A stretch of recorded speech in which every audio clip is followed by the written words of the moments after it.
Bienvenue sur Fleur d'Avocat. Je suis Lila-Louise Maréchaux et dans ce podcast, je vais à la rencontre des avocats bien dans leur robe. Au passage, Fleur d'Avocat, c'est aussi une newsletter que j'envoie chaque dimanche matin. J'y raconte le développement de mes activités et j'y partage aussi de l'expertise, notamment en matière de communication et de marketing. Vous pouvez vous abonner depuis le site fleurdavocat.fr. Place à l'interview, je vous souhaite une bonne écoute. Bonjour Barbara Régent. Bonjour Lila-Louise. Merci d'être mon invitée sur Fleur d'Avocat. Avec grand plaisir. Alors raconte-moi comment et pourquoi tu es devenue avocate.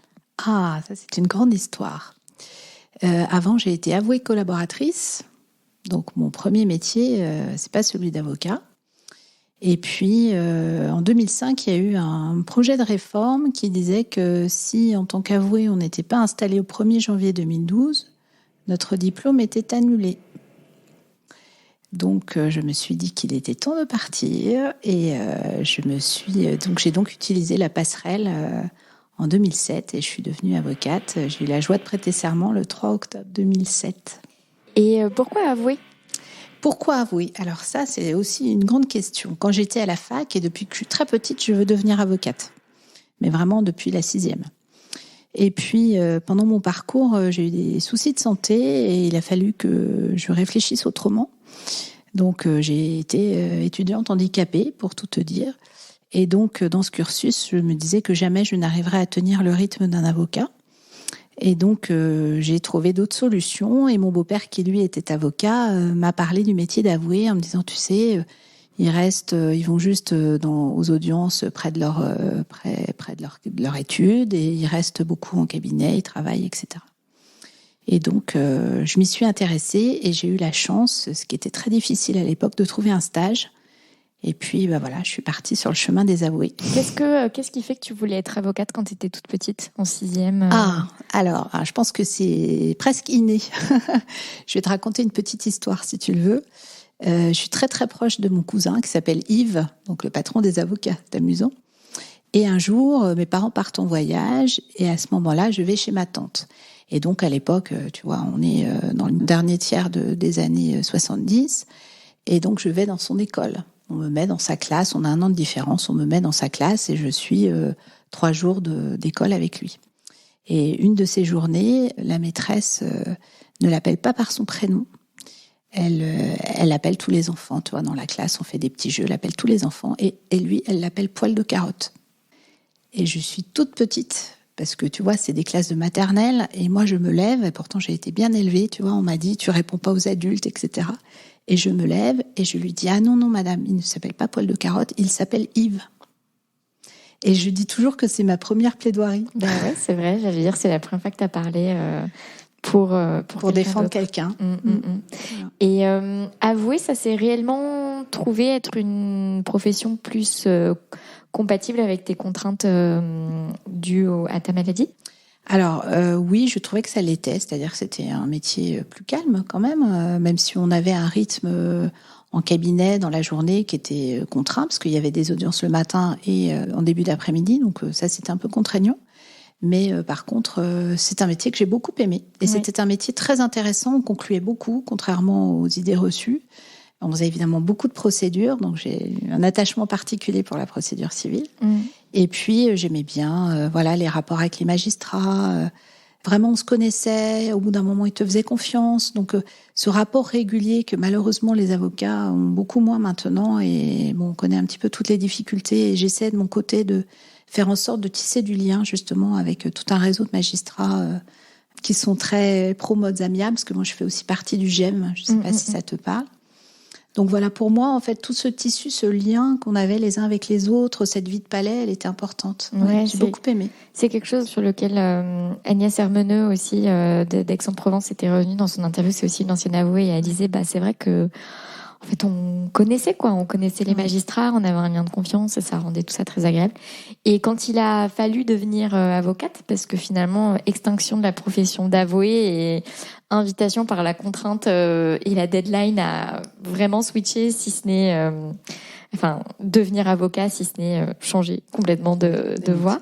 Tu as accueilli ça comme quelque chose de positif ou tu t'es dit j'aimais quand même bien ma profession d'avouée. Enfin, comment est-ce que tu as accueilli ça, justement? Alors, comme j'étais partie avant, du coup, moi, je n'avais pas cette contrainte-là, j'ai été observatrice. Alors, j'ai trouvé déjà que c'était dommage quand même, parce que c'était tout un métier qui devait disparaître, et ça fait toujours mal au cœur. C'était vraiment des gens aussi auxquels j'étais attachée. J'avais plein d'amis dans cette profession. Et puis, ensuite, je sais que ça a été, pour certains, en tous les cas, assez difficile pendant un certain temps.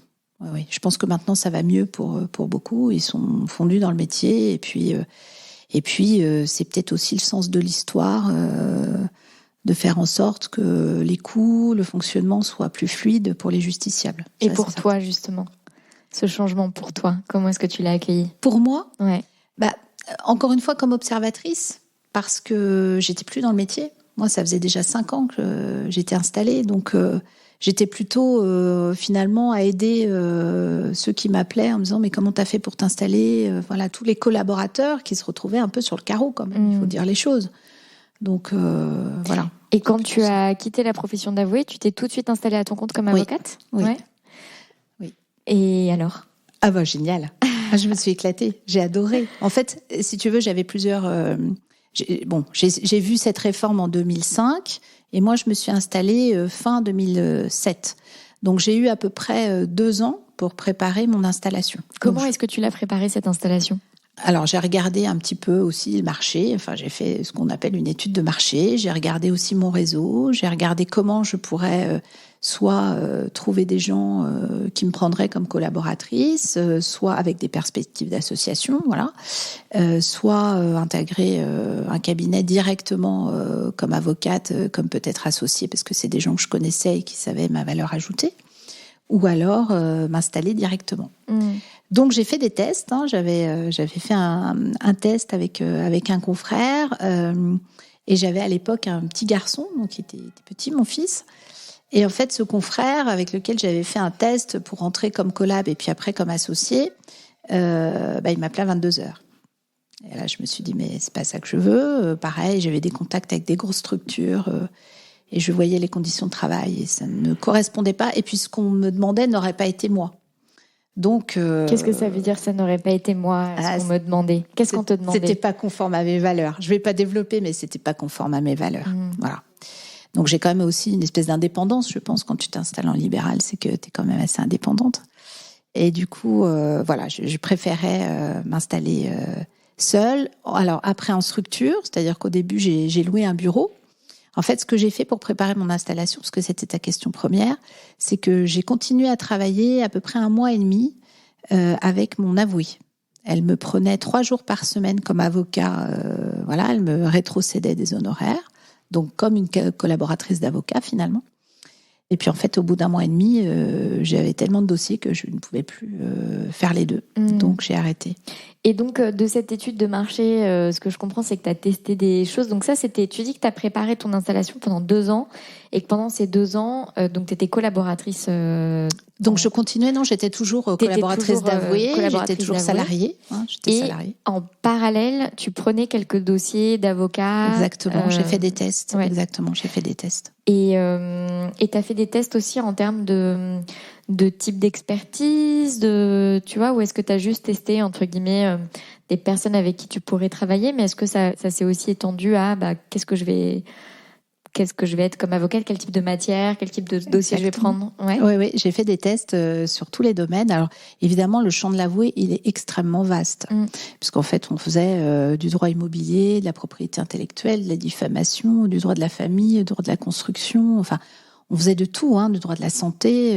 Moi, je me souviens avoir conclu des dossiers sur du droit contractuel pour des compagnies maritimes, la contrefaçon pour des grands couturiers. Enfin, on faisait vraiment de tout. Donc, mon champ était vaste. Donc, j'avais le choix des matières que je voulais prendre ou pas. Et donc, il y a une matière qui, depuis la fac, quand même me titillait. C'était un peu mon regret, c'était un peu l'arlésienne chez les avoués. Est-ce que le droit du travail, un jour, le droit social sera de la représentation obligatoire ou pas? Et puis, ça revenait tout le temps jusqu'à, effectivement, à ce qu'il soit supprimé. Et du coup, j'avais vraiment cette idée de reprendre le droit du travail. Donc, j'ai repris aussi des livres. Je me suis remis au goût du jour. J'ai regardé la jurisprudence, etc. J'ai travaillé. Et puis, il y a une consoeur qui m'a demandé de lui faire un test sur un dossier. J'ai eu un coup de foudre pour la matière, vraiment. Et puis aujourd'hui, c'est une de mes spécialités. Enfin, je suis pas spécialisée, mais en tous les cas, je travaille C'est un de tes domaines d'intervention principaux. Exactement. Et donc, à l'issue de ces 2 ans de tests, de formes de collaboration, de tests de différentes matières, quand tu t'installes, sur quoi est-ce que tu axes ton activité ? Alors, plus de choses que maintenant. Ça, c'est sûr que j'ai réduit la voilure parce qu'on peut pas tout faire. Donc, j'avais conservé le droit de la santé. Je suis intervenue dans les prothèses PIP. D'ailleurs, ça a été mon dernier dossier en droit de la santé parce que je trouvais que c'était vraiment trop dur ce que j'avais vécu en accompagnant notamment cette cliente et sa souffrance. Donc, je me suis dit que je voulais fermer cette page. Et puis, j'avais gardé le droit des contrats, le droit des biens, voilà, des matières comme ça que j'ai plus ou moins arrêtées au fil de l'eau, un peu d'assurance aussi.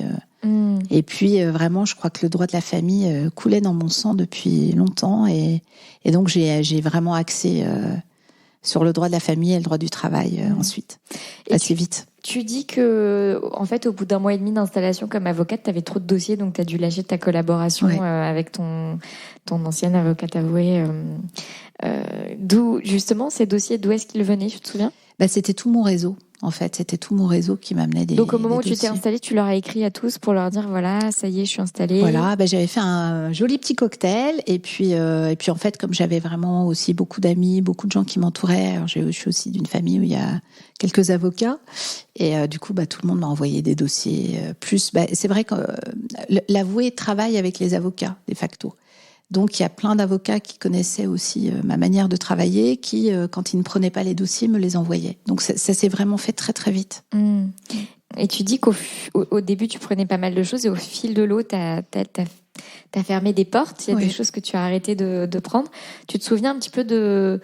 Voilà, tu nous as dit, par exemple, le droit de la famille, le droit de la santé, tu as arrêté après ce dossier...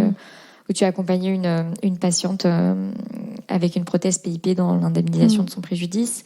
Est-ce que, est-ce qu'il y a eu d'autres... quelles ont été un peu les étapes comme ça où tu as progressivement, on va dire... J'ai envoyé les dossiers ailleurs, en fait. Les dossiers qu'on m'envoyait, je les envoyais chez d'autres confrères. Tu vois, de plus en plus tes domaines... Est-ce que tu te souviens de ces grandes étapes ? Non, je pense que ça s'est fait vraiment en douceur. C'est-à-dire, je me suis tellement impliquée et attachée au droit de la famille et au droit du travail que, naturellement, au bout d'un moment, les journées n'ont que 24 heures. Voilà, je voulais aussi voir grandir mon fils. Donc, voilà, je crois que ça s'est fait vraiment de manière assez naturelle. Ouais. Et justement, droit du travail, droit de la famille. Donc, aujourd'hui, c'était 2 domaines deux casquettes particuliers. T'es associée aujourd'hui ? Non, ça va venir dans pas si longtemps que ça, parce que du coup, j'ai formé Joséphine, qui va devenir ma collaboratrice, qui était ma stagiaire, qui va devenir ma collaboratrice, et puis nous avons déjà avancé un petit peu quelques projets d'association ensuite. Ok, et donc c'est un partage de locaux avec les 2 autres confrères qui sont ici ? Voilà, en fait, on est en SCM, alors on a plusieurs, nous on appelle ça des boîtes dans les boîtes, donc nous sommes en SCM avec Marie-Laure. Ensuite, Thomas nous a rejoint, qui sous-loue un bureau chez nous. Et puis, nous avons d'autres confrères qui sont domiciliés. Donc, on est une espèce de grande famille où on s'entraide, où on a vraiment une chaleur entre nous et des liens qui font qu'on est toujours là les uns pour les autres quand on a besoin. Donc, on a un petit fil WhatsApp aussi où on échange beaucoup. Et puis, donc, on a Joséphine qui nous rejoint. Donc, tu vois, ma tasse. Voilà, nous sommes les 4 du 44. C'était mon petit cadeau de Noël à tous pour cette année. Parce que nous sommes 44 rue de la Clé dans le 5e arrondissement. Et donc, ça fait combien de temps maintenant que tu es installée ? Tu dis 2007 ? Oui. Donc, ça fait 15 ans ? Oui, c'est ça. Je vais fêter mes 15 ans au mois d'octobre, le 3 octobre. Et c'est, entre guillemets, seulement maintenant... C'est la première fois que tu prends une collaboratrice ? Alors, j'ai pris des stagiaires et c'est la première fois que je prends une collaboratrice, oui. Qu'est-ce qui change ? Alors, je prends plus de dossiers parce que mon fils maintenant est étudiant, donc j'ai plus de temps. Et puis, j'ai aussi pas mal de projets dans les modes amiables, législatifs, des choses en cours qui me prennent aussi beaucoup de temps. Donc, je sais que je peux compter largement sur Joséphine, qui est une jeune femme absolument exceptionnelle et formidable. Et du coup, voilà, on a eu une espèce de coup de foudre quand on s'est rencontrés, coup de foudre professionnel, et on ne s'est plus quittés. C'est quoi ce coup de foudre, justement? Ah, alors, tu veux que je te raconte l'histoire Bien sûr. de mon recrutement? Alors, j'ai régulièrement, depuis des années, des stagiaires, parce qu'ici, on souhaite vraiment former aussi des jeunes confrères à une autre vision de notre métier. Si on a un peu de temps, je te l'expliquerai. Et donc, voilà, la formation, la transmission, ça fait partie de mes valeurs. Donc, je vais, par exemple, tous les ans à la fac d'Evry, et spécifiquement à la fac d'Evry, parce que les gens sont moins favorisés, pour essayer d'expliquer comment on peut prendre cet ascenseur social et de travailler. Donc, je vais expliquer aux premières années ce qu'il faut faire pour y arriver. Et donc, voilà, je recrute une stagiaire à former. Et donc, j'ai mis une petite annonce. Alors, je ne sais plus si c'est sur le GIA ou le Village de la Justice, j'ai plus souvenir. Et puis, se présentent plusieurs candidats. J'avais, je sais plus, une semaine, je prenais une semaine de recrutement. Donc, cette semaine-là, je reçois plein de candidats et j'hésitais entre deux. J'étais en train de boucler mon recrutement. Et le dernier jour, à genre 18h30, coup de téléphone, et c'est Joséphine qui appelle. Et donc, je lui dis, venez demain matin, pas de problème. Et donc, Joséphine se présente. Et en 3 secondes, en fait, je n'ai pas fait de recrutement normal. On s'est mis à discuter presque comme si on était amis depuis toujours. Et donc, elle est sortie du cabinet. Elle devait faire son stage ailleurs. Et elle est sortie du cabinet en disant, c'est elle qui le dit, je veux absolument qu'elle me prenne. Et moi, je me disais, je crois aux 2 autres, je vais leur dire que je ne peux pas les prendre. Et je pense qu'1 heure ou 2 après, ou très vite, j'appelais Joséphine pour lui dire que c'était elle. Et elle vient de la fac d'Evry, justement? Non, Joséphine, elle a un parcours atypique. Alors moi, je prends presque tout le temps des stagiaires qui ont des parcours atypiques. C'est-à-dire qui n'ont pas les années de fac classiques avec l'école et tout qui va bien. Donc c'est quoi son parcours atypique? Elle a fait une école de commerce avant. Mm-hmm. Voilà. Donc elle a fait une école de commerce et puis après, elle a passé son CAPA. Elle est venue en droit après avoir fait du commerce. Exactement, okay. Voilà. Ouais. Pourquoi tant d'attachement au profil atypique? Parce que je trouve qu'en fait, c'est un apport qui est complètement différent. Tu vois, alors moi, j'ai un parcours qui est un peu différent pour le coup, puisque j'ai été avouée avant. Donc, je trouve que c'est bien d'avoir une autre vision de notre métier et que la richesse, elle est dans la pluralité. Pas simplement prendre le meilleur élève qui sort. Alors, c'est super, il a un beau parcours, on est content, il a été dans le moule, il a tout fait bien, c'est parfait. Mais je te donne l'exemple d'un jeune qui m'a contacté sur LinkedIn parce qu'il ne trouvait pas de stage. Et je l'ai pris d'ailleurs, donc je ne sais plus, ça devait être mai et juin, je crois. Il avait envoyé 150 demandes, 150 CV, et à chaque fois, c'était non. Voilà. Donc, tu imagines aussi les critères pour lesquels c'était non. Il ne venait pas d'un coin très chic. Il n'avait pas forcément tous les critères qui vont bien. Et donc, du coup, il m'a envoyé un message. 10 minutes après, sur LinkedIn, je lui répondais. Je lui disais, venez en rendez-vous. Voilà. Et je l'ai pris en stage. Mmh. Et donc, ce jeune homme qui est vraiment super, il s'appelle Vishva. Voilà, Vishva, si tu m'écoutes, je sais que tu écoutes ces podcasts. Donc, c'est un petit clin d'œil pour toi. Donc, Vishva, il a fait son stage. C'était vraiment super. Je lui souhaite beaucoup de bonheur et je lui souhaite vraiment de réussir. Et il a fait un bac qui n'est pas de la filière classique. Mmh. Voilà. Qu'est-ce que tu leur renseignes justement à ces étudiants d'Evry quand tu y vas chaque année pour leur expliquer comment prendre l'ascenseur social et qu'est-ce que tu leur transmets, puisqu'on peut faire ton intervention, mes versions décuplées pour toutes les facs très vite en très vite non mais c'est vrai, qu'est-ce que tu leur conseilles, qu'est-ce que tu leur dis pour les encourager dans cette voie? Alors, de travailler, forcément, parce que la clé, elle est quand même dans le travail. Tout ne tombe pas du ciel. De travailler, de croire en eux, de pas écouter les gens qui disent toujours « t'y arriveras pas, c'est trop dur pour toi » ou « c'est pas de ton milieu » ou voilà, il faut pas écouter ça, en fait. Il faut travailler, il faut croire en soi. Et puis, je leur dis quelque chose qui me semble important, c'est d'essayer d'attraper les codes. Parce qu'en fait, malgré tout, on est quand même dans un monde un peu codifié, celui de l'avocat, et que l'éducation, c'est quand même important.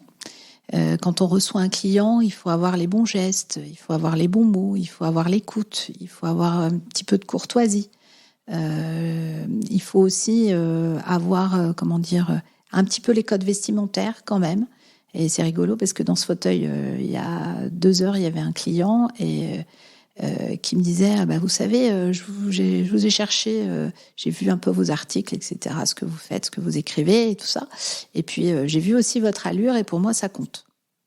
Voilà. Donc c'est vrai qu'il y a des gens qui sont attachés dans la clientèle à l'image que donne l'avocat de courtoisie, de bienséance, voilà. Donc j'essaie de leur transmettre les idées pour avoir un minimum éducatif, pour aller chercher par eux-mêmes comment faire en sorte d'intégrer un milieu et d'avoir les bons codes. C'est une grande question. Je trouve que c'est ce qu'il y a de plus dur, la question des codes, parce que devenir un bon juriste, c'est complètement à la portée de tout le monde. Enfin, je veux dire, on va à l'université, on devient un bon juriste, quel que soit le milieu d'où on vient. C'est pas la question des codes, c'est tellement ineffable. Effectivement, c'est des choses qui s'apprennent par l'observation, par le fait de baigner dedans. Et du coup, quand ça manque les codes, justement pour ces premiers passages, comment on craque le code justement du code tant qu'on n'a pas intégré le milieu, tu vois? C'est toute la difficulté en fait. C'est vraiment d'observer. Et puis moi, ce que je leur dis, c'est d'aller pousser les portes. De pas hésiter à faire des stages dans plein de domaines, de commencer très jeune, dès la première année, à aller démarcher, même si c'est difficile, même si c'est un petit stage dans un petit truc qui paraît pas super, c'est toujours ça, et on apprend, et on observe, et on regarde. Et je pense qu'en fait, il faut nous, les avocats, qu'on n'ait pas peur d'ouvrir nos portes. Voilà, il faut pas avoir peur. Et puis, on est là aussi pour transmettre des choses. Donc, moi, quand je prends un stagiaire, quel que soit, comme on le disait, son milieu, etc., j'essaie de transmettre, d'apprendre. On est là pour ça. On est... pour moi, un avocat, c'est pas celui qui est dans sa tour d'ivoire à recevoir ses clients et qui a le sentiment de tout savoir. C'est celui qui est là aussi pour aider. On est là pour protéger, défendre, mais aider. Et aider, c'est aussi transmettre le bâton. Sinon, un jour, il n'y a plus de confrères, ou alors on n'est que dans un petit milieu très fermé. Tu disais tout à l'heure que dans cette transmission qui te tient à cœur, il y a aussi la transmission autour d'une certaine manière d'être avocat, une manière différente. Enfin voilà, en tout cas, qu'il y a une autre manière d'être avocat. À quoi est-ce que tu penses ? Alors, à beaucoup de choses. Moi, je trouve qu'effectivement, le rôle de l'avocat, il évolue. Comme tu le sais, dans notre règlement intérieur, il y a un article 6.1 qui nous dit que finalement, on doit présenter à nos clients les modes amiables. Donc, l'avocat en droit de la famille, en tous les cas, pour moi, c'est essentiel, et je suis en train de travailler là-dessus avec le Sénat, et puis aussi avec une députée qui m'aide dans mes projets de réforme. L'avocat en droit de la famille, il doit être différent. D'abord, il me semble qu'il doit être empathique quand même, parce qu'il reçoit la douleur des gens. Il doit essayer de les aider à ne pas rentrer dans le conflit, c'est-à-dire comment on fait pour aider, protéger son client, le défendre, et en même temps l'amener à faire autrement et avoir une autre vision du conflit qui va le détruire, qui va détruire les enfants, qui va parfois détruire même le nouveau compagnon, qui va se lasser de la guerre épouvantable entre les époux. Donc tout ça, c'est une autre vision, et je pense qu'on peut avoir ces valeurs, on peut faire extrêmement bien son métier dans l'amiable, on peut tout à fait transmettre justement aux jeunes une autre façon de faire. Donc comme on l'a raconté en tout début de ton interview, le métier d'avoué était formidable en cela que la déontologie était un socle très très fort. Et quand moi je suis arrivée dans le métier d'avocat, la première chose qui m'a choquée, c'est ça, c'est ces manquements déontologiques répétés. C'est le fait de ne pas envoyer les éléments aux confrères, le fait de ne pas passer un petit coup de fil en disant tiens, là, il y a un problème, est-ce qu'on peut pas en parler ? Bon, des petites choses comme ça. Et ce n'est pas manquer à la défense de son client que de le faire, c'est simplement respecter nos règles déontologiques. Donc c'est vraiment quelque chose qui m'a frappée, moi, en arrivant dans le métier d'avocat, c'est cette déontologie un peu amoindrie par rapport à la profession d'avoué. Qu'est-ce qui l'explique selon toi ? Le nombre. je pense, le nombre, parce qu'on a quand même des formations en déonto. Ouais, puis il y a des ordres. Il y a un ordre, etc. Mais on est très nombreux. Alors, je pense que dans les petits barreaux, c'est un petit peu différent en province. Bien que quand on parle de petits barreaux, maintenant, dans une ville de 120 000 habitants, il y a souvent 300, 400, 500 avocats. Donc, les choses sont un peu exponentielles. Donc, c'est difficile que tout le monde se connaisse. Mais c'est vrai que le fait de se connaître, comme c'était le cas dans le monde des avoués, faisait que finalement, on avait ces codes et ce respect de la déontologie qui était une valeur importante. Comment est-ce que tu es venue à... Alors déjà, comment est-ce que tu es venue à ces projets de réforme, à intervenir auprès des institutions publiques dans la réflexion autour des réformes? Comment est-ce que ça s'est fait? Alors peut-être qu'on peut du coup parler d'Humanétique, parce que c'est Humanétique en fait qui à la base a un peu aussi éveillé ma conscience. C'est-à-dire, comme j'étais une ancienne avouée, quand je me suis installée, les gens m'envoyaient un petit peu des dossiers à sauver en appel, tu vois, en disant voilà, en première instance ça s'est mal passé, etc. Et on me racontait des histoires qui étaient épouvantables. Alors, il y a des avocats qui prenaient des honoraires sans facture, qui ne faisaient pas le travail, qui prenaient des sommes absolument démentielles pour ne rien faire, ça se passait mal. Donc c'était toujours des dossiers un petit peu comme ça. Et j'en suis venue à me dire, en ayant ma vision évidemment d'avouer, que il y avait plein de gens qui n'avaient pas de contact, qui prenaient un petit peu un avocat au pif dans l'annuaire et qui se retrouvaient parfois avec des gens qui n'étaient pas toujours si délicats que l'obligent nos règles. Et donc j'ai frappé à la porte de mon ancienne associée qui s'appelait Aurélia Torchman, qui est partie vivre maintenant et qui est avocate en Israël. Et donc je lui ai sorti ce projet d'association, en lui disant que voilà, les gens qui n'avaient pas d'avocat, qui n'avaient pas de repères, qui n'avaient pas de réseau, ils pourraient peut-être trouver des avocats qu'on sélectionnerait sur un certain nombre de critères, qui adhéreraient à une charte avec vraiment des points particuliers. Et puis, comme ça, ils pourraient trouver facilement dans un annuaire dédié des professionnels compétents. Puis on s'est dit, pourquoi on n'ouvrirait pas aussi aux notaires, aux médiateurs, à plein d'autres professions. Et c'est comme ça qu'on a créé Humanétique. Donc ma démarche, elle prend source, je pense, dans ce projet d'association et cette envie ou ce besoin de se dire que l'image de l'avocat, elle doit être aussi améliorée, parce que quand on parle avec des gens qui ont eu affaire à des avocats indélicats, ils ont une image qui est absolument épouvantable de notre métier. Et moi, je trouve que c'est un métier merveilleux. C'est un métier où il y a aussi des confrères qui sont formidables. Je rencontre tous les matins. Alors, à côté, il y a effectivement, c'est le reflet de l'humanité, des gens qui sont moins bien. Mais c'est comme ça dans tous les métiers. Et donc, je pense qu'il est important de redorer un petit peu notre image. Qu'est-ce qui fait que, du coup, un justiciable arrive jusqu'à Humanétique? Alors, le site internet, LinkedIn... Voilà, le bouche à oreille, le fait de chercher sur Internet des avocats avec un profil particulier. Donc aujourd'hui, c'est un réseau? C'est une association. C'est une association. À but non lucratif. Et donc, typiquement, toi, sur ton site Internet et sur ton LinkedIn, il y a indiqué que tu es membre de l'association Humanétique. Exactement, mon fondateur d'Humanétique. Okay. Exactement. Et vous accueillez aujourd'hui donc des avocats, des notaires, des experts comptables. Exactement, des huissiers, des médiateurs, des consultants sociaux. Il y a on a ouvert à plein de métiers, des gestionnaires de patrimoine. Donc pas que des métiers du droit et du chiffre. Non, exactement. Ouais. Et ça fait combien de temps? Alors, Humanétique, on l'a fondée en 2017. Ok. Et ton retour d'expérience sur ces 5 dernières années? Merveilleux. Merveilleux. Et des gens... Vous êtes combien déjà aujourd'hui? Alors, on est près d'une 50aine. Tout le monde n'est pas sur le site parce que notamment les notaires veulent pas tous forcément y figurer. Mais oui, on n'est pas loin d'une 50aine maintenant. Et on fait des formations. Enfin, on s'auto-forme en fait.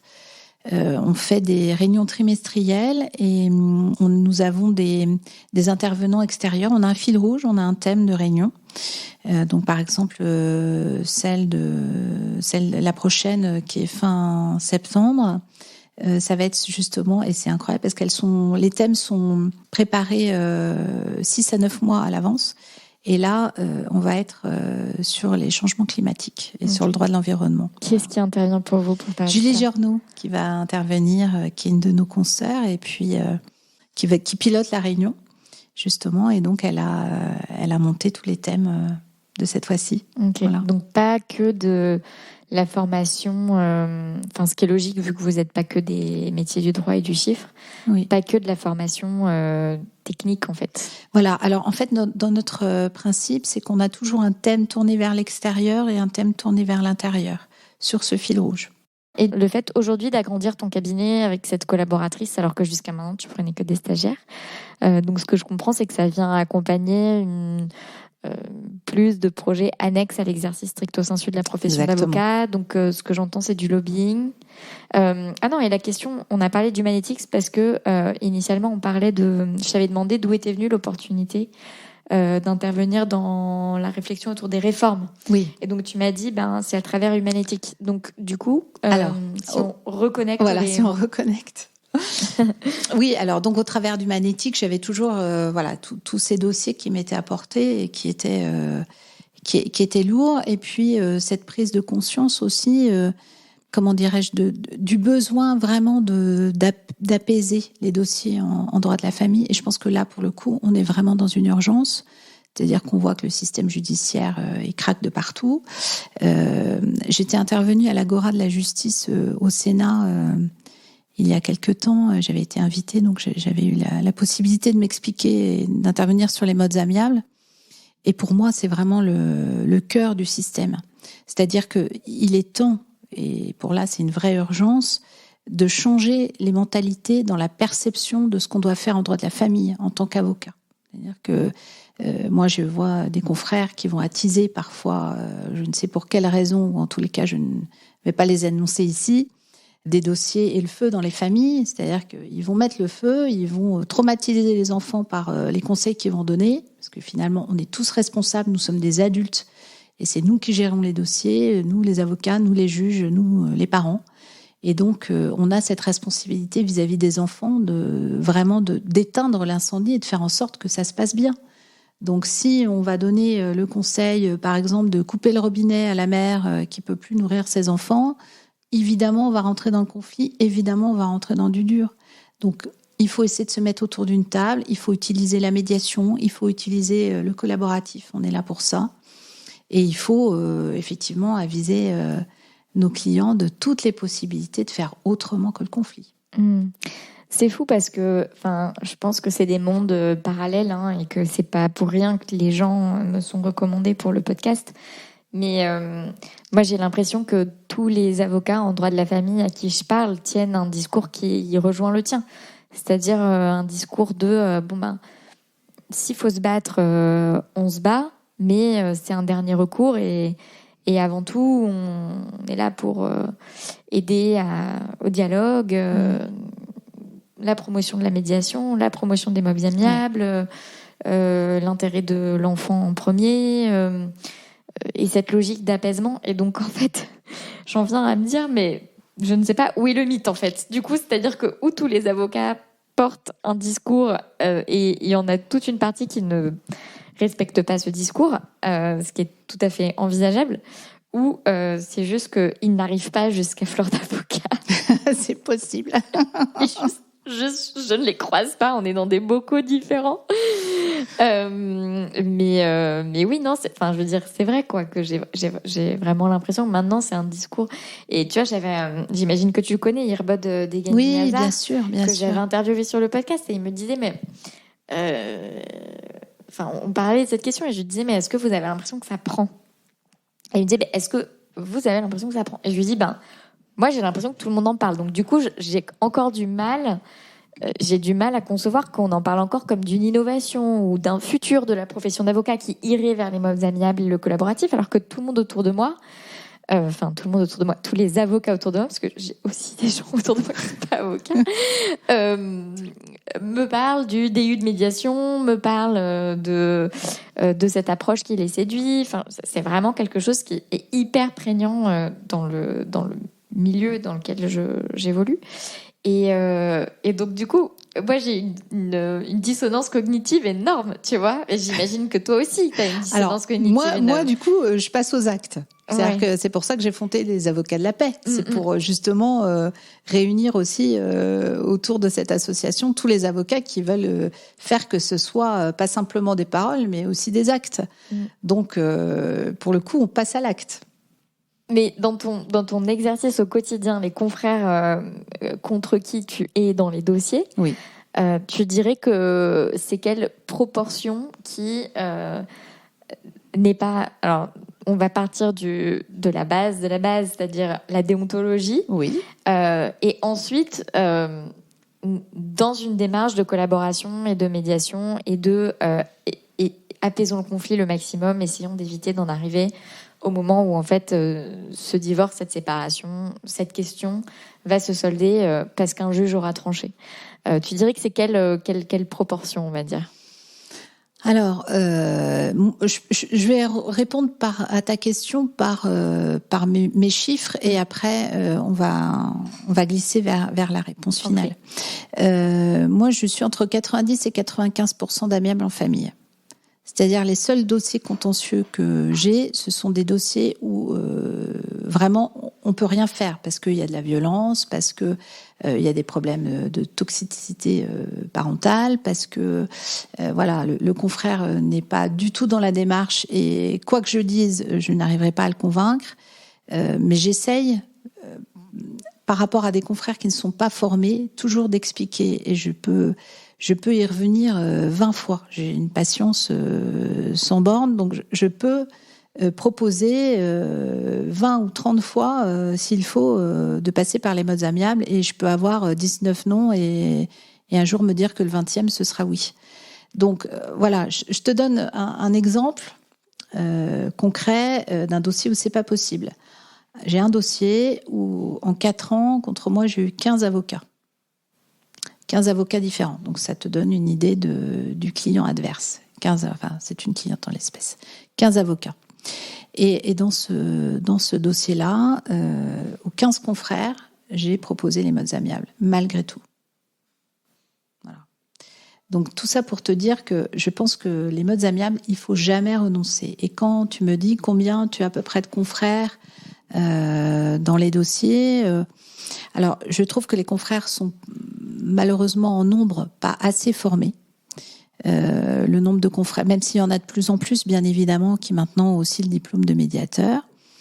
Mais je pense qu'on peut se dire qu'il y a à peu près 50% des confrères avec lesquels je dialogue, qui sont avec lesquels on parle exactement la même langue, c'est-à-dire la langue des modes amiables, et qui ont une formation, même si c'est pas forcément une formation diplômante, mais qui ont eu une formation aux modes amiables. Donc c'est déjà bien, mais c'est pas suffisant.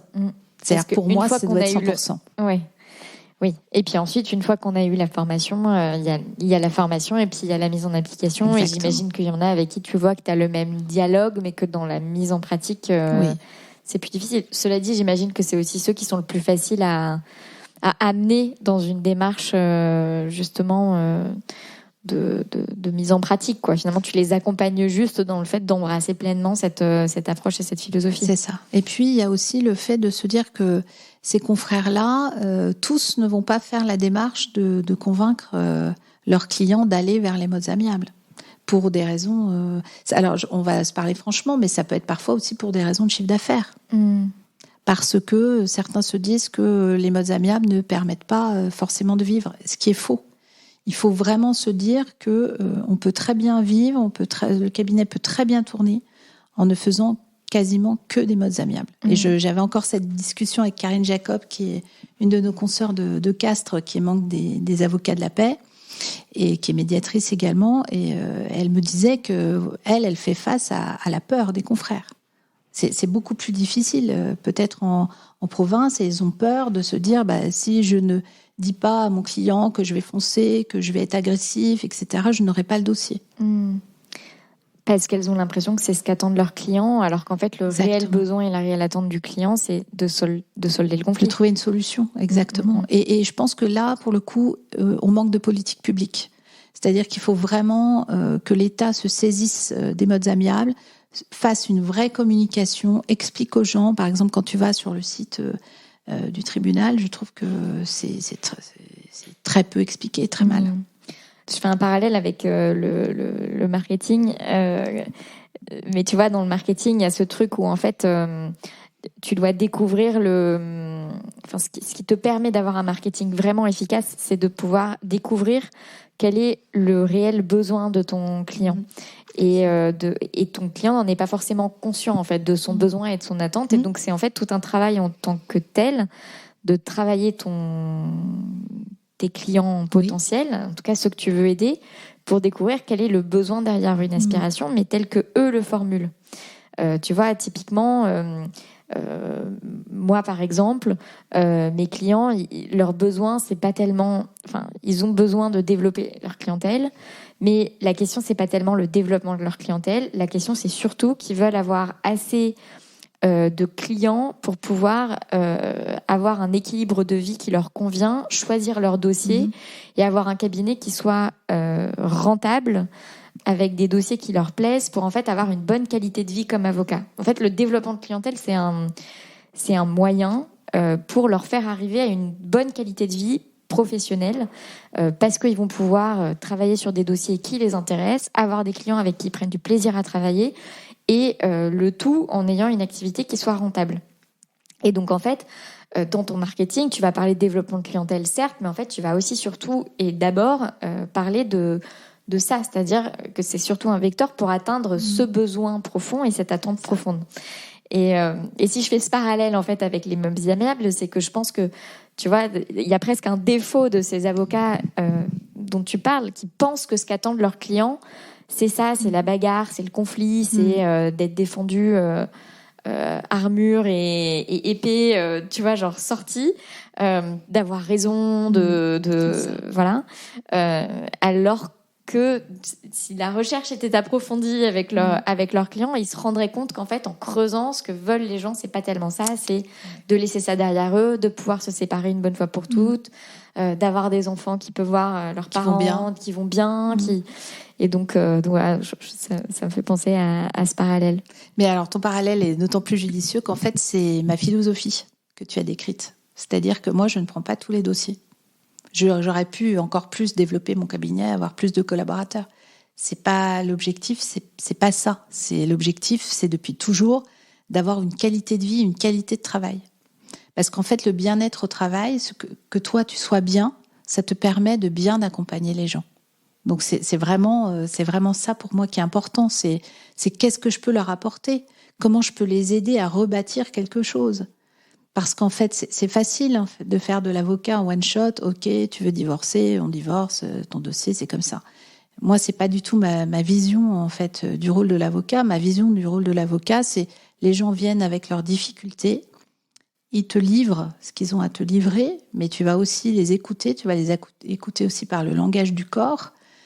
Tu vas essayer de leur faire dire leurs besoins, justement, de quoi est-ce qu'ils ont besoin. Est-ce qu'ils ont besoin d'un accompagnement? Donc, tu vois, je peux les orienter vers toutes sortes de professions, que ce soit des agents immobiliers, mais des gens que j'ai éprouvés et dans lesquels j'ai totalement confiance et je sais qu'ils seront bien accompagnés parce qu'ils veulent vendre leur maison ou parce qu'au contraire, ils ont un projet d'acquisition.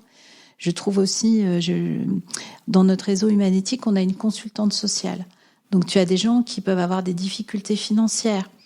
Donc, ces gens-là, moi, je peux les faire accompagner, y compris pour leur permettre de payer les honoraires qui, du coup, ne leur coûteront rien parce qu'elle aura trouvé des aides qui permettront de financer mes honoraires pour tout ou partie. Donc, voilà, c'est tout un accompagnement avec, pareil, des psychologues, si je vois qu'il y a un besoin et que le besoin est exprimé ou qu'ils en ont conscience ou pas, et leur dire que voilà, s'il y a besoin, je suis là pour leur donner des noms de gens. Donc j'ai toujours mes petits post-it, ma petite liste, et puis voilà, je trouve que le travail de l'avocat, c'est de les aider à se projeter. Donc je leur demande, voilà, tout au long du dossier, quels sont leurs projets, où est-ce qu'ils, justement, à quoi ils pensent pour leur futur, qu'est-ce qui les rend heureux, enfin. Et je trouve que ça, c'est important. On n'est pas là juste que pour faire du droit. Avant tout, en fait, on reçoit des êtres humains dans notre bureau, des êtres humains en souffrance. Donc, c'est très simple de lire un texte et de dire, voilà, on va appliquer 271 et les critères, c'est ça. Mais est-ce que les critères vont correspondre réellement aux besoins que vous exprimez ? Comment tu sélectionnes tes clients et tes dossiers, justement ? Alors, déjà par le fait que mon portable, comme tu l'as vu, est directement sur mon site. Donc, les gens m'appellent. Et d'ailleurs, je veux toujours regarder ça parce que je trouve que c'est le premier filtre. C'est d'avoir le filtre de la voix. Et puis, je leur donne un petit peu de temps pour qu'ils me racontent un petit peu leur histoire. Et en fonction de ça, je vois si je pourrais répondre à leurs besoins ou pas. Si c'est pas le cas, je sais vers qui orienter. J'ai un panel aussi de confrères vers lesquels j'oriente les dossiers parce que je sais que moi, je pourrais pas le faire, donc j'envoie vers des gens qui pourront le faire. Je les laisse pas dans la nature. Et voilà, donc mes critères, ça va surtout être ça, en fait. Ça va être, est-ce que je sens que la personne est sincère ? Est-ce que j'ai envie de travailler avec cette personne ? Est-ce que le lien de confiance va se faire ? Et si le lien de confiance ne se fait d'ailleurs pas, je ne garderai pas le dossier. Je préfère le transmettre à quelqu'un d'autre. Voilà. Qu'est-ce qui fait que tu prends pas un dossier ? Quels sont les dossiers que tu renvoies vers quelqu'un d'autre ? Là, alors ça va être soit si c'est pas dans mon champ de compétences, donc là Évidemment. c'est évidemment vite réglé. Je pense que c'est dans la sincérité, mais ça se sent dans la voix très très vite. Quand la personne te raconte son histoire, tu sais si elle te dissimule des choses. Et d'ailleurs, dans mes contrats, il y a une clause disant que le client s'engage à ne rien me dissimuler. C'est amusant parce que hier, j'ai interviewé Pierre-Olivier Sûr et on a abordé ce sujet de la vérité. Oui. Parce qu'il disait, avant l'avocat, il était là pour défendre. Il n'était pas là pour être l'auxiliaire de la vérité, en fait. Et ça, c'est un concept de l'avocat qui est beaucoup, en tout cas en pénal, des États-Unis. Et lui, lui, il aime pas du tout cette histoire. Du coup, il est pas fan de compliance du tout. Enfin, tu vois, dans son domaine, c'est. Alors, ça veut pas dire que je n'utiliserai pas tout ça. Hein, mais... Non, mais je sais, mais ça c'est vis-à-vis de moi. Ce qui m'amuse, c'est cette. Enfin, je pense que on en arrive à des conceptions qui sont très différentes de la profession d'avocat et en fait, lui faisait part, je sais plus si je le diffuse avant ou après le tien, son interview, mais lui faisait part un peu du truc où il dit j'aime qu'il y ait un dernier espace pour l'être humain où en fait on n'est pas là pour la vérité, il y a sa sauce et puis nous on va défendre à partir de ça. Mais voilà, d'un autre côté, je vois partout les avocats qui disent arrêtez de nous mentir parce que quand vous nous mentez, on peut pas vous défendre correctement. Il y a des trucs qui finissent par craquer à un moment ou un autre dans la procédure et on se retrouve dans la panade parce que voilà. Mais je rebondis, c'est tout frais cette interview. Donc je pense que pour moi c'est sur le lien de confiance entre l'avocat et son client. Et celui-là, pour moi, il est important. Moi, le secret professionnel, c'est un truc que je mets très très très très haut. C'est-à-dire que mais le secret que j'ai avec mon client, il est absolu. Absolu. Donc, il peut tout me dire et rien ne me choque. J'ai juste besoin de le savoir pour pouvoir être la meilleure avocate possible pour lui. Et du coup, comment tu fais quand tu te rends compte que ton client t'a pas tout dit, alors qu'il y a cette clause ? Eh bien, je lui dis au revoir, monsieur. Tu lui dis au revoir ? Au revoir, madame. Je peux pas. Le lien de confiance est rompu. Donc, je ne pourrai jamais donner le meilleur de moi-même. Quand je travaille, je donne le meilleur de moi-même. Tu évoquais tout à l'heure... Ah oui, et donc du coup, tout ça pour dire que donc tu sens qu'une personne, ça va pas le faire pour une raison ou une autre. Et donc, tu la renvoies vers quelqu'un d'autre. Oui. Sympa. Qui est libre d'accepter ou pas. Ah ben tout à fait, qui est libre d'accepter ou pas. Mais et ses confrères, ils savent ? Tu leur dis ou pas ? Ses confrères, ils savent que si je renvoie le dossier, c'est que je peux pas le traiter pour X raisons, et donc après, à eux libres de le prendre ou de renvoyer vers quelqu'un d'autre. Par exemple, ça va être le fait... Enfin, j'envoie aussi vers des consoeurs qui ont moins de dossiers, tu vois. Donc... Après, chacun est libre, et puis on n'a pas tous la même conception, on n'a pas tous la même sensibilité, on n'a pas tous la même perception de l'individu. Voilà. Et on parlait tout à l'heure de la question de la rentabilité, et tu disais, il y a cette crainte que le mode amiable soit moins rentable que le mode... Est-ce que tu disais ça par rapport à la crainte tout court que les clients ne viennent pas parce qu'ils se disent ça va pas être un bon avocat parce qu'il va pas être dans la bagarre, ou est-ce que au-delà de ça, on est dans le mode amiable serait moins coûteux parce que je sais pas moi, moins long, moins nan, et du coup ça fait un dossier équivaut à moins d'honoraires. C'est la question de l'acquisition ou c'est la question du coût d'un dossier, du prix d'un dossier? Alors les deux, mon général. Les deux, mon général. Voilà, je pense qu'en fait c'est les deux et les craintes sont les deux. Alors, sachant quand même que si on reprend le sondage qui avait été fait pour l'Agora de la justice dont on parlait tout à l'heure, il y avait quand même 90% des sondés qui se disaient favorables au règlement amiable. Donc c'est important, ça veut dire qu'il y a un besoin, il y a quelque chose qui est exprimé par le justiciable et qu'il faut que nous, avocats, on entende. On entende ça, que finalement les gens, ils souhaiteraient avoir de l'amiable. Déjà, ils souhaitent que ça aille plus vite. Bon, on connaît l'encombrement de la justice qui est absolument épouvantable. Donc évidemment, les modes amiables, ça fait avancer les dossiers beaucoup plus vite, quel que soit, d'ailleurs même s'il y a une procédure en cours, parce qu'on peut utiliser la procédure participative. Et puis, il y a donc cette première crainte, je pense, des confrères. Et puis, il y a ce fait aussi de se dire que l'image de l'avocat, ça doit être un peu celle du boxeur.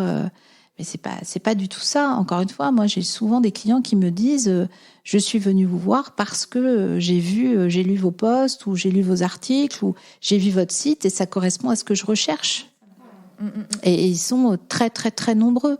Donc, ça veut dire qu'il y a un besoin, donc il y a un marché, donc il y a des clients.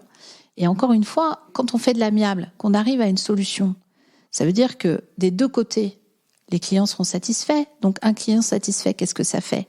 Ça en recommande 5, 10 autres. Donc, forcément, on se fait une clientèle.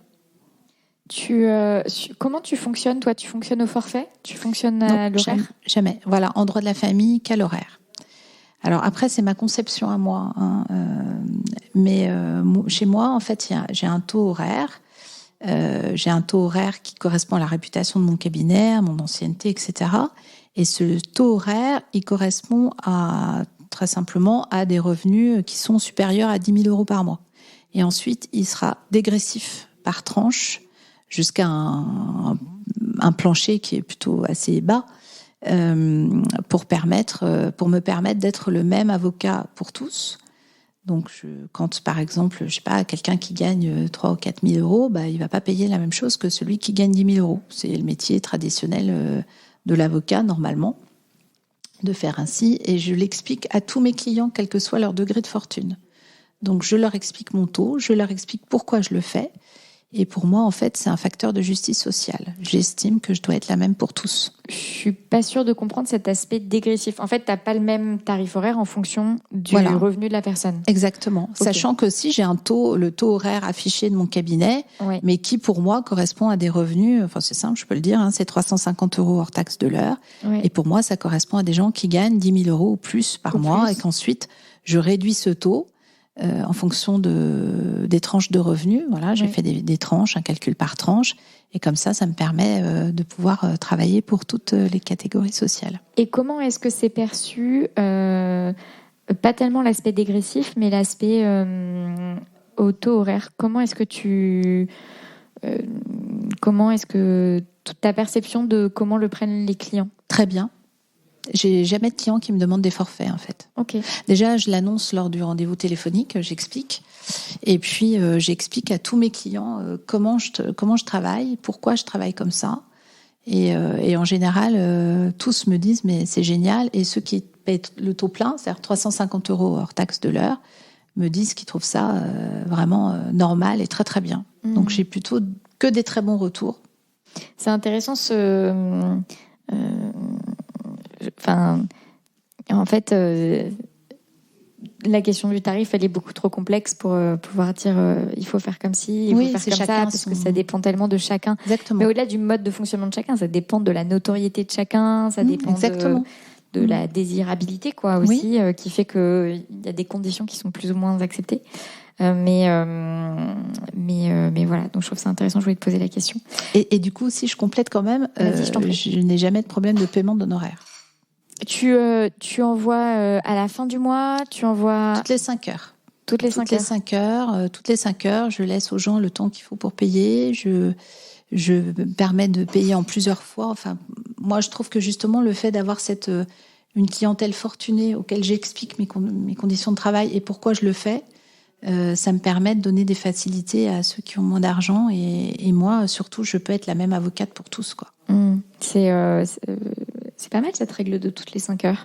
Oui, oui, parce que ça évite un solde important en fin de dossier. Donc, comme c'est fait toutes les 5 heures, normalement, à la fin, c'est toujours 5 heures maximum ou moins, si j'ai bien tenu ma compta. Ta compta, ouais. Comment est-ce que tu vois la suite pour ton cabinet ? Qu'est-ce que tu veux pour ton cabinet ? J'ai envie de dire pour ton activité au sens plus général. Alors, mon cabinet, alors je vais te dire, je suis très heureuse. En fait, mon métier, c'est une vraie vocation, au-delà de l'activité nourricière, on va dire ça comme ça. C'est vraiment une passion, mon métier. Donc, j'espère pouvoir continuer à le faire longtemps dans ces bonnes conditions. Et puis, notre projet, mon projet, en tous les cas, c'est de m'associer avec Joséphine. Et puis qu'on continue, évidemment, dans notre développement commun.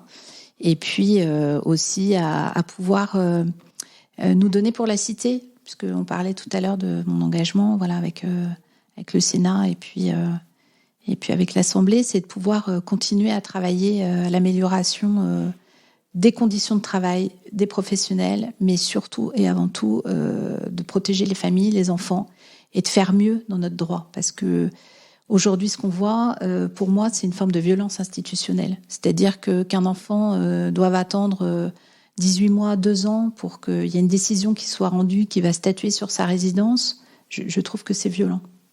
Et qu'on ne peut pas continuer à élever des enfants et à imposer ça à des enfants. Ni à des individus, bien évidemment. Donc, elle a quel âge, ta future collaboratrice ? Elle a 25 ans, Joséphine. Elle a 25 ans. Comment est-ce que J'ai interviewé, on en a parlé, c'est Delphine Galin, donc l'ancienne présidente de l'ACE, qui est avocate en droit des affaires à Marseille, qui s'est associée avec aussi une toute jeune... et du coup, je te pose la même question qu'à elle. Comment est-ce que tu envisages cette association ? Enfin, tu vois, comment est-ce que tu la vois venir ? Comment tu la penses ? Voilà. Alors, déjà, pour moi, c'est une joie parce que j'ai l'impression de faire mon travail de passage de témoin aussi. Et puis, parce que Joséphine et moi, on a, je pense, un engagement social et sociétal assez similaire. Cette façon de penser, en fait, on a 2 espèces de cœurs qui se sont rassemblés sur un projet commun qui est aussi d'améliorer la chose et cette vocation que nous avons et qu'on partage toutes les deux de sens de notre métier. Et donc, on est ici un petit peu comme une famille professionnelle. Je ne sais pas si tu as pu le ressentir, mais parce que du coup, Joséphine n'est pas là, elle passe son examen. Mais donc elle passe son CAPA. Oui. Voilà. On lui souhaite beaucoup de réussite, même si elle l'entendra une fois qu'elle l'aura déjà eu. Exactement. Voilà, donc moi je vois ça comme quelque chose de merveilleux et j'en suis plus que ravie. Mon beau-père, quand je me suis installée comme avocat, il m'avait dit l'association c'est difficile, hein, si tu peux t'associes pas. Et en fait, je trouve ça merveilleux d'arriver à ces projets et de trouver quelqu'un qui te corresponde, quoi, avec lesquels tu sais que tu vas pouvoir travailler et où tu seras sur la même longueur d'onde. Alors, j'ai ça aussi avec Marie-Laure, que tu as rencontrée tout à l'heure. Donc, je te parlais tout à l'heure des boîtes dans les boîtes. Donc là, on est en SCM. Et puis, avec Marie-Laure, on a aussi fondé, on a un autre bébé commun en dehors du Magnétique et de l'association des avocats de la paix où on est cofondatrice. On a fondé un cabinet de comédiation qui s'appelle les Clés de la paix. Et nous sommes très très heureuses de pratiquer dans ce cabinet comme comédiatrices toutes les deux. Donc on a j'ai plein de petites cordes. Donc en fait t'as ton cabinet d'avocats, oui.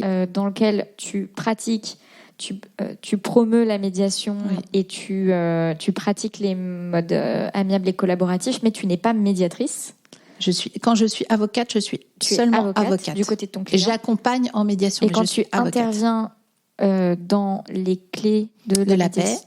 Dans les clés de la paix. Là, c'est comme médiatrice. Voilà, là je suis médiatrice et ce sont des confrères et des consoeurs qui qui nous envoient à toutes les deux des dossiers pour que l'on fasse de la co-médiation en qualité de médiatrice. Et tu vois, typiquement, pourquoi ne pas être associée avec aussi, mais ou que, enfin peu importe, avec ton associé de SCM?